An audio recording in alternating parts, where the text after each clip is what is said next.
प्रभात आरडीजेपीएस virtual class में बच्चों आपका स्वागत है।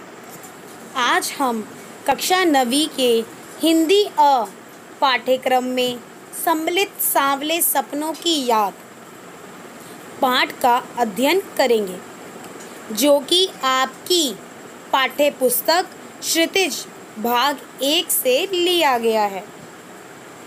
तो चलिए पाठ शुरू करते हैं। पाठ 4, सांवले सपनों की याद। सांवले सपनों की याद पाठ के लेखक हैं जाबिर हुसैन। अब जो ये लेखक हैं जाबिर हुसैन, उन्होंने ये जो पाठ है सांवले सपनों की याद एक संस्मरण के रूप में लिखा है। तो सबसे पहले बच्चों हम संस्मरण का मतलब जान लेते हैं। संस्मरण होता क्या है? तो संस्मरण स्मृति के आधार पर, स्मृति मतलब अपनी याद के आधार पर किसी विषय या व्यक्ति के बारे में लेख लिखना संस्मरण कहलाता है। ठीक है, तो जब हम अपनी स्मृति मतलब अपनी यादों के आधार पर किसी विषय या किसी व्यक्ति के बारे में लेख लिखते हैं तो उसे हम संस्मरण कहते हैं। तो चलिए अब हम इस पाठ सांवले सपनों की याद के लेखक जाबिर हुसैन के बारे में पढ़ लेते हैं। तो जाबिर हुसैन का जन्म सन 1945 में गांव नौनही, राजगीर, जिला नालंदा, जो कि बिहार में है, बिहार में हुआ। वे अंग्रेजी भाषा एवं साहित्य के प्राध्यापक रहे। सक्रिय राजनीति में भाग लेते हुए, सक्रिय मतलब जो राजनीति में बहुत ज़्यादा दिलचस्पी लेते हो, सक्रिय रहते हो। 1977 में मुंगेर से बिहार विधानसभा के सदस्य निर्वाचित हुए और मंत्री बने। सन 1995 से बिहार विधान परिषद के सभापति हैं। जाबिर हुसैन हिंदी, उर्दू तथा अंग्रेजी तीनों भाषाओं में समान अधिकार के साथ लेखन करते हैं।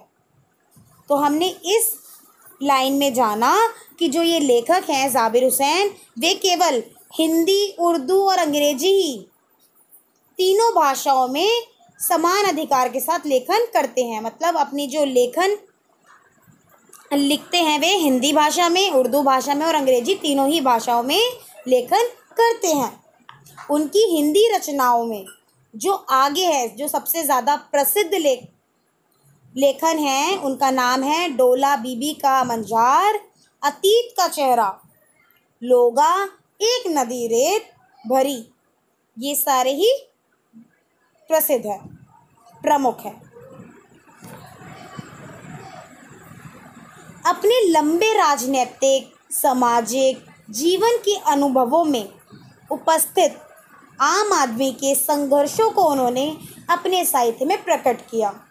तो यहाँ जाबिर हुसैन जी ने, उन्होंने अपने जो जीवन में अपने जितने भी राजनीतिक उनका जीवन रहा है, उनका सामाजिक जीवन है, उसमें उन्होंने जो अनुभव किया, जिन व्यक्तियों के साथ वे रहे, उनके जीवन के अनुभवों को, उनके संघर्षों को उन्होंने क्या करा, अपने साहित्य में प्रकट किया, उनके बारे में लिखा।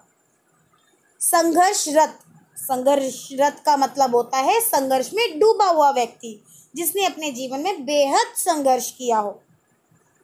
तो संघर्षरत आम आदमी और विशिष्ट व्यक्तियों, विशिष्ट व्यक्ति मतलब जो बहुत ही फेमस व्यक्ति हैं, पर लिखी गई उनकी डायरियाँ चर्चित और प्रशंसित हुई हैं। मतलब बहुत ही प्रसिद्ध हैं और बहुत ही चर्चित हैं, लोगों के बीच में बहुत चर्चित है। जाबिर हुसैन ने डायरी विधा में एक अभिनव प्रयोग किया है। तो जाबिर हुसैन ने ये जो संस्मरण लिखा है वे एक डायरी विधा के रूप में लिखा है। बच्चों यहाँ मैं एक चीज़ बता दूँ, डायरी एक साहित्य की एक विधा है।